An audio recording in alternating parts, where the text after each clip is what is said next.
जंगल का रोमांच एक समय की बात है।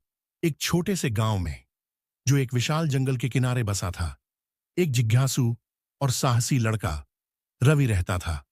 रवि को प्रकृति की खोज करना बहुत पसंद था और वह अक्सर जंगल की बाहरी हिस्सों में पक्षियों, कीड़ों और पौधों को देखने के लिए जाता था। उसके माता-पिता हमेशा उसे गहरे जंगल के खतरों के बारे में चेतावनी देते थे, लेकिन रवि की जिज्ञासा की कोई सीमा नहीं थी। एक दिन धूप में चमकते एक रंगीन तितली का पीछा करते हुए रवि पहले से कहीं अधिक गहरे जंगल में चला गया।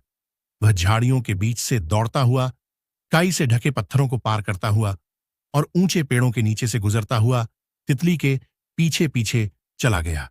तितली ठीक उसकी पहुंच से बाहर नाच रही थी, उसे और आगे अपरिचित क्षेत्र में ले जाती हुई। जब आखिरकार उसने सांस लेने के लिए रुककर चारों ओर देखा, तो उसने खुद को जंगल के घने भाग में पाया।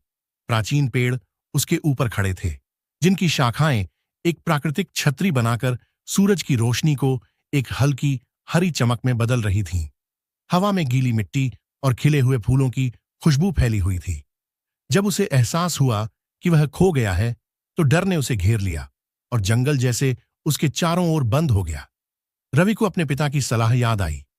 अगर तुम कभी खो जाओ तो शांत रहो, अपनी इंद्रियों का उपयोग करो और सोचो।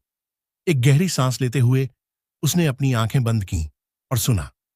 जंगल जीवंत था, पत्तों की सरसराहट, पक्षियों की दूर दूर से आती आवाजें और पानी की हल्की बुदबुदाहट। पानी की आवाज का पीछा करते हुए वह जल्द ही एक छोटी सी धारा के पास पहुंचा, जिसकी साफ पानी सूरज की रोशनी में चमक रही थी। उसके पिता ने उसे सिखाया था कि धाराएं अक्सर गांवों या खुले क्षेत्रों की ओर ले जाती हैं, इसलिए उसने उसे ही अनुसरण करने का फैसला किया। जैसे जैसे रवि धारा के साथ साथ चला, उसने विभिन्न जानवरों को देखा।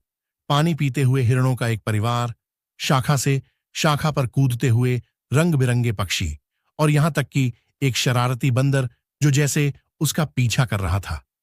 जंगल आश्चर्य से भरा हुआ था और रवि का डर धीरे धीरे दूर हो गया, क्योंकि उसकी जिज्ञासा और आश्चर्य ने उसे घेर लिया। उसने एक तितली के पंखों के जटिल पैटर्न और पत्तों के माध्यम से छनकर आती सूरज की रोशनी को देखा, जिससे जंगल की जमीन पर नाचते हुए पैटर्न बनते थे। दिन धीरे धीरे शाम में बदलने लगा और जंगल और भी गहरा हो गया। छायाएं लंबी और गहरी हो गईं और हर दिशा से अजीब आवाजें आने लगीं। रवि को पता था कि उसे रात बिताने के लिए एक सुरक्षित स्थान ढूंढना होगा। उसने एक बड़ा पेड़ देखा, जिसकी शाखाएं नीची थीं, और वह उस पर चढ़ गया। ऊपर एक मजबूत शाखा पर उसने खुद को सुरक्षित महसूस किया। अपनी जगह से वह पत्तों के झुरमुटों के बीच से तारों को देख सकता था। तारे आश्वस्त करने वाले थे, उसे उसके पिता की उन कहानियों की याद दिलाते हुए जो उन्होंने तारों का उपयोग करके दिशा खोजने के बारे में बताई थीं। अगली सुबह रवि को पक्षियों की चहचहाहट और सुबह की पहली किरणों ने जगाया। वह पेड़ से नीचे उतरा और फिर से धारा का अनुसरण करने लगा। जैसे जैसे सूरज ऊंचा चढ़ा, जंगल कम डरावना लगने लगा।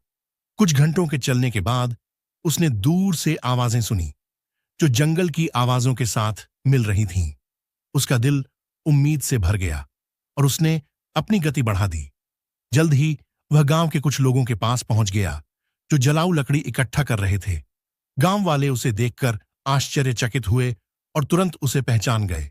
उन्होंने उसके खो जाने के बारे में सुना था और उसकी खोज में लगे हुए थे। उन्होंने उसे पानी और खाना दिया और उसे उसके गांव वापस ले गए। जब रवि अपने माता पिता के पास पहुंचा, तो वे खुशी और राहत से भर उठे। उसकी मां की आंखों में आंसू थे जब उसने उसे गले लगाया, और उसके पिता की गर्व भरी मुस्कान ने सब कुछ कह दिया। रवि का जंगल का यह रोमांच गांव में चर्चा का विषय बन गया। उसने सावधानी बरतने और अपने माता पिता की सलाह सुनने का महत्व समझा। उसकी जिज्ञासा और साहस की सभी ने प्रशंसा की, लेकिन उसने यह भी समझा कि अज्ञात क्षेत्रों की खोज करते समय बुद्धिमानी और तैयारी की आवश्यकता होती है।